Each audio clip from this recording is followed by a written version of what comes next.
ဒီဗီဒီယိုကနေကျွန်တော်ဒီတစ်ခေါက်ပြောချင်တဲ့အကြောင်းအရာကတော့ဒေါက်တာမောင်ဇာနီဆိုတဲ့ပုဂ္ဂိုလ်အကြောင်းပါပဲသူကတော့London School of Economics မှာသူဟာ research fellow ဖြစ်နေအလုပ်လုပ်နေတဲ့လူတစ်ယောက်ပါ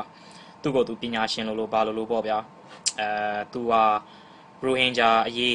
ဘင်္ဂါလီအရေးမှာလဲသူကဘင်္ဂါလီတွေဘက်ကနေပါပြီးတော့မြန်မာတွေကို racist ဖြစ်တယ်လူမျိုးရေးမုန်းတီးအောင်လုပ်တယ်ဘာညာကွိကွာဆိုပြီးတော့သူကရှောက်ပြီးတော့ပြောပါတယ်အဲ့ဒီလိုပြောတဲ့ဟာတွေကသူကယုံကြည်ချက်ကြောင့်ပြောတာမဟုတ်ဘဲနဲ့သူကိုကြိုးရှာခြင်းလို့ပြောရဲဆိုတဲ့ဥစ္စာကိုကျွန်တော်ဒီဗီဒီယိုကနေဖော်အောင်လုပ်မှာပါကျွန်တော်ရဲ့အခုဒီ fan page ကြီးတစ်ခုလုံးရဲ့ရည်ရွယ်ချက်ကတော့ဖော်အောင်လုပ်ဖို့တတ်ပါပဲခင်ဗျစပြီးပြောရမယ်ဆိုလို့ရှိရင်ဇာနီဆိုတဲ့ကောင်ကသူက1988 90ပတ်ဝန်းကျင်လောက်မှာသူကမြန်မာပြည်ကနေပြီးတော့ကျောင်းသားလို့ပညာရှင်လို့ဒုက္ခသည်လို့နိုင်ငံရေးသမားလို့နဲ့တော်လှန်ရေးသမားလို့နဲ့သူကနိုင်ငံခြားကိုထွက်သွားတယ်အဲ့နိုင်ငံခြားကနေပြီးတော့ရတဲ့အကူအညီတွေကိုပုံပြီးတော့သူကကိုကြိုးရှာခဲ့ပါတယ်အဲ့ရနေပြီးတော့သူကကိုကြိုးရှာခဲ့ပေမဲ့လည်းသူဟာဒီထက်ပိုလို့ခြင်းပုံရပါတယ်သူကနိုင်ငံသားလျှောက်တယ်ဗျာအမေရိကမှာတိုးတော်လည်းပဲသူ့လိုစံကုန်မြေလေးမျိုးဟိုအမေရိကန်တွေကသူ့ကို citizen မပေးဘူးဗျအဲ့ခါကျတော့သူဟာစိတ်ဓာတ်ကြွားပုံရတယ် BBC Burmese နဲ့interview တဲ့အခါမှာသူကပြောတယ်လှုပ်ကနေပါးစပ်ကထွက်သွားတာပေါ့ဗျာဟာတဲ့ကျွန်တော်တို့ဒီမှာအသက်14ဒီပါနေတာတဲ့14နှစ်လောက်သာရှိပြီတဲ့နှစ်ပေါင်း14နှစ်သာကျော်လာတဲ့နိုင်ငံသားလဲ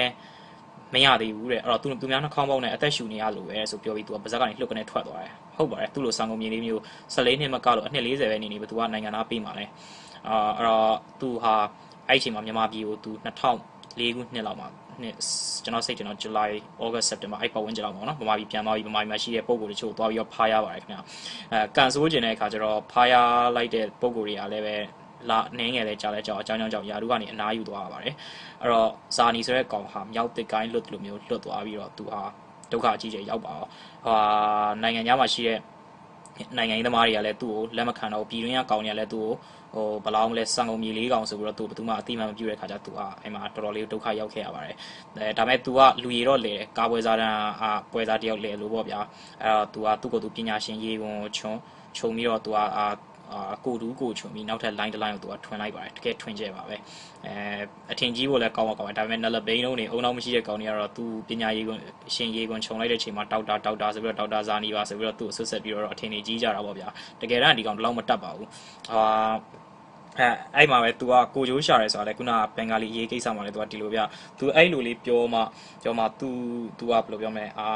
very liberal ဖြစ်တယ်ပေါ့လေ liberal ဖြစ်တယ်သူကပိုပြီးပညာရှင်ဆန်တယ် academic ဆန်တယ် intellectual ဖြစ်တယ်ပါတယ်ညာတယ်ပေါ့နော်အဲ့လိုလူတွေကသူ့ကိုထင်အောင်ဆိုတော့ तू ကအဲ့လိုမျိုး तू ကလောက်တာတကယ်တမ်းက तू ကိုကြိုးတက်ရှာတာပါ तू ကမြန်မာနိုင်ငံရေးအနာဂတ်မှာအနည်းရှိတဲ့ပုံကိုတယောက်ပါဘလောင်းမလဲလုပ်ပြီးတော့ तू ဟာရှင်းနောက်ညီတဲ့လူတယောက်လည်းမဟုတ်ရပါဘူးအဲ့ဒါကြောင့်မလို့ဒီလူကိုမြန်မာနိုင်ငံရေးအနာဂတ်မှာနေရာလုံးဝမပေးမိဖို့အတွက်မြန်မာပြည်သူပြည်သားများအားလုံးတတိထားသင့်တယ်ဆိုတဲ့အကြောင်းကျွန်တော်ဒီဗီဒီယိုကနေတစ်ဆင့်ပြောပြရစီသူကနိုင်ငံတော်ပေါ်မှာလည်းသစ္စာမရှိပါဘူးကိုပဲသူကကိုကြိုးရှာနေသူကသူ့ကိုလူတယောက်ကဖော်ပြထားတဲ့စကားလုံးကိုပြောရမယ်ဆိုရင်တော့ self praise no grace ကိုဟိုမြောက်ပြောပြီးတော့ဘာမှတန်ဖိုးမရှိတဲ့လူအလကားကောင်သုံးစားလို့မရစံကုန်မြေလေးပေါ့ဗျာရှင်းပြောရင် Wikipedia မှာရှိတဲ့သူ့ရဲ့page ကလည်းပဲတကယ်တမ်းသူ့ဟာသူရေးထားတာဗျရေးထားတာမှာသူ့အကြောင်းဟိုဘယ်လိုပြောမလဲပြင်ပြီးရေးကျင်တယ်ဆိုလို့ရှိရင်ရေးခွင့်မရအောင်ဆိုသူကsystem ကို notif သူ့စီ note တယောက်ကပြင်လိုက်တာနဲ့ချက်ချင်း notification လာအောင်သူကပြုတ်ထားတယ်အဲ့လိုမျိုးဒီကောင်ကတော်တော်အဲ့လိုနေရာကြီးကြောက်တတ်တာသူ့ PhD ကလည်းအစ်စ်လားအတူလားတော့မသိဘူးဟိုခင်မောင်လွင်တော့ကတော့တော်တော်တန်တရားရှိစရာတွေကိုတွေးခဲ့ရပါတယ်အခုဒီကနေကြပြန်တဲ့အခါကျတော့ဒါသိပြီးမသေးခွဲဘူးဗျာကျွန်တော်အနေနဲ့ဇာနီရဲ့ PhD ကအတူပါလို့တော့ကျွန်တော်တကယ်ကိုတက်အပ်မပြောနိုင်ပါဘူးခင်ဗျအလုံးဝမပြောနိုင်ပါဘူးကျွန်တော်လေ့လာခဲ့ပါတယ်သူရဲ့ PhD thesis ပါလို့ဆိုတဲ့ PDF document ကိုလည်းကျွန်တော်တွေးခဲ့ပူးပါတယ်ဒါပေမဲ့သူ့ရဲ့အရေးသားတော့ PhD သမားတယောက်ရေးတဲ့အဆင့်လောက်တော့မဟုတ်ဘူးဗျအဲ့တော့သူ့ပုံကတော့စာသိတ္တပုံတော့မပေါ်ဘူး